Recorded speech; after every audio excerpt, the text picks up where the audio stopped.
Dust of snow कविता के माध्यम से कवि रॉबर्ट फ्रॉस्ट हमें यह संदेश देना चाहते हैं कि प्रकृति में उपस्थित नकारात्मक वस्तुएं भी कभी कभी हमारे जीवन में सकारात्मक प्रभाव डालती हैं और हमें प्रोत्साहित भी करती हैं।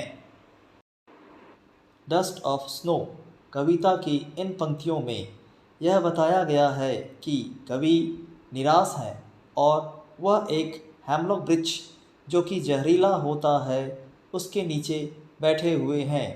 उसी समय एक कौवा वृक्ष की एक डाली पर आकर बैठ जाता है और उसकी वजह से बर्फ़ के छोटे छोटे कण कवि पर गिरते हैं और तब उनको महसूस होता है कि उसका समय व्यर्थ में बर्बाद हो रहा है और इस प्रकार कौवा जो कि एक नकारात्मक सूचक है उसकी वजह से कवि का बाकी का दिन बर्बाद होने से बच जाता है।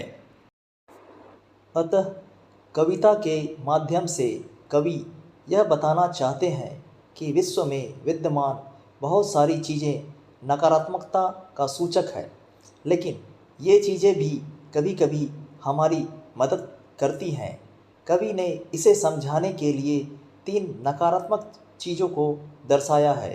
पहला तो सर्दी का मौसम जिसमें बर्फबारी हो रही है, दूसरा कौवा जो कि मौत का सूचक है और तीसरा हेमलॉक का वृक्ष जो कि काफ़ी जहरीला होता है। इसके 2 पत्ते अगर कोई व्यक्ति खा ले तो उसकी मौत निश्चित है।